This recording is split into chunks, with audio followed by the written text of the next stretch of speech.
Darren Jones was on the Politics Live programme yesterday, and he's one of these rare breeds of MPs that can hold his own when it comes to speaking to the media. To the right of him was a Conservative Science Minister, who clearly had been briefed before they went out, to get your tax lines in. Everything has to be about tax, every answer has to be about tax, and everybody's going to be paying tax under Labour. Now, obviously Darren Jones is going to have the similar attack lines that he has to get in as well, but he has the ability to go off script, and it makes him come across more, well, human, I suppose. And consider the panel that he was sitting with. He had Conservative on his right, a former Conservative advisor to his left, and then an extreme left-wing journalist next to him, which you would have thought kind of balances it out, but in all fairness, she was given just as good as the Tory advisor was. And yet Darren Jones still managed to come out on top. And I think it's this ability to think on his feet that's going to make him a possible future Labour leader. And to be honest, he's got the charm and the wit to draw people in, and he's not wooden or robotic and just feeding the lines that he's been told to feed. So here he is, doing what he does best. Darren, would you like to see Boris Johnson back on the campaign trail? Oh, I don't really care, to be honest. I mean, the chaos from the Conservatives is so mad now that they can't even get their own leader to lead their party. They want someone that was kicked out of Parliament for lying to come back and try and help steer the ship in the right direction. I mean, it's ridiculous, isn't it? As I say, what is ridiculous, actually, is to present to the country an agenda that's going to change the constitution so you can be in power for a generation, to not be truthful and honest about the tax rises that you're proposing. We'll come on to that. And I know you're a sensible person, so perhaps you'll tell us more about what the tax rises are going to be. That's what I asked you about. Boris Johnson, is it not ridiculous? You need a failed leader to come back because your current leader's too rubbish? Well, as I say, it's great to have as many Conservative voices out there. This is a moment. He's very good. This is a moment when the country desperately needs to wake up to the impending risk of a Labour government, possibly with a supermajority. Very good. Can you rule out increasing council tax if Labour win the election, or scrapping this inheritance tax relief on farmland? Look, I should start bringing around the tax code books with me. There are about probably 50 tomes of the thing. We've been very, very clear. I mean, let's just start as to why the Conservatives keep raising this. It's because they're in such a desperate position, they can't even talk about their own policies. They're just trying to scare people. We will not increase the headline rate of tax on income tax, that we know, or VAT on You've ruled that out. And our manifesto, which is our plan for government, is fully costed and fully funded by closing a number of tax loopholes that raise the additional revenue on top of the budget we would inherit in terms of current spending around delivering on our priorities. So we don't need to go through every page of a kind of 50-tome tax code to say, well, what about this subclause or this exemption or this loophole or what this tax? Because our manifesto is fully costed. If you win the election, and scrapping inheritance tax relief on farmland. We don't need to make those changes to taxes because our manifesto is fully funded and fully costed. That's why we've made the commitments that we have. I can't think of how clearer I can be about that. Andrew, he can't be any clearer. Well, he's had 14 years to understand the tax code. No, but hang on that, on his response, on the two questions. The Labour manifesto is entirely silent on those 2 points, and it would be the simplest thing in the world if you didn't think that Labour had hidden plans to increase taxes. For Darren here and now, as a reasonable person generally, to simply rule that out, give farmers the security that they need, because this is a real-world issue.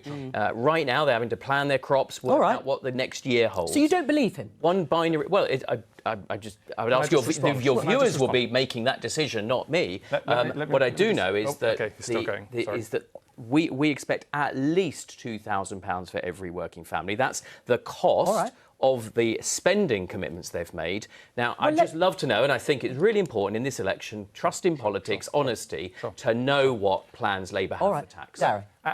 And I pride myself, as you know, which is one of the reasons we get on, for giving frank, honest answers. But look, your manifesto is silent on banning everyone from owning cats. Are you going to be able to say today that you're never going to tell people that if there's a cat flu pandemic that they're going to have to kill their first cat? Of course not. But that would be hang on, let him respond. I'll come back to you. You don't need to put every potential outcome like this in your manifesto. What we've put forward in our manifesto is a fully costed, fully funded set of proposals for the course of the next Parliament. Out that the Tories have unfunded tax cuts. But they do. Oh, right. They do. Should we go into it? Yeah, go on then. Right. So you have to help me. So Jeremy Hunt, the Conservative Chancellor, confirmed this week that their promise in the Conservative manifesto that they would save money from the welfare budget, not saying how, but they would just save money from the welfare budget in order to pay for their tax cut that they've promised. That would mean it's fully funded, fully costed. But then Jeremy Hunt admitted in an email to his constituents that money's already been spent. So where's the money coming from?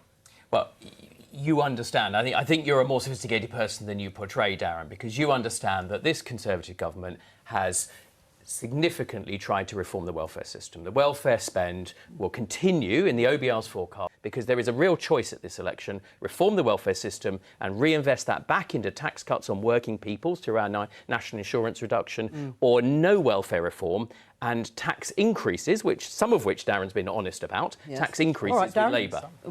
So you asked a question and then you asked a question. So I'll answer yours first. You said, what's wrong with that answer? There was a specific point in your answer, which was the £12 billion, I think you said, that you've said in your manifesto you would raise above and beyond what you currently have from welfare changes to fund the tax cut. That change is the one that Jeremy Hunt said had already been done. So are you saying that the Conservative Chancellor has misunderstood or misspoke? Well, I fear it's you that's misunderstood, and probably willfully. I'm just asking, because you're the Conservative Party. In communicating with his electors, he talked about the welfare reform that has already happened. Subsequently, we have announced further welfare reforms because this is one of the pressing issues.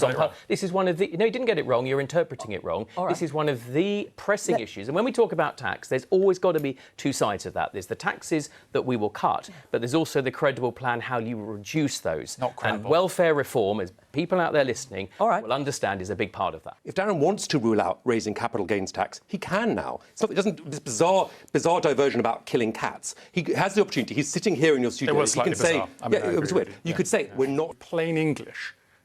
Like, if I say I have no plans to do something, you can't then say, but what you actually mean is you've got a plan to say something. But I've been very clear that I have no plans to do that. But the reason that's in the ether. But the thing that's unedifying about this debate, and the reason we keep having this debate every day, is because the Conservative Party's run out of ideas. They're not here today saying to people at home, if you elect a Conservative government, this is what we'll deliver. They're just running around shouting, saying, look at scary Labour, don't vote for them, it would be hideous. I think they need to get back to the business of trying to be a competent party. I was actually... Well, not a big tax, but your party's had 14 years to apply themselves to a really simple, very binary question. Well, we've been making very clear that we will reform things like welfare. It's not the only time Darren Jones has come across as one of the most honest politicians out there, and you can see him doing pretty much more of the same in the video that's on screen now. Thanks for watching, don't forget to hit that like button, and I'll see you next time.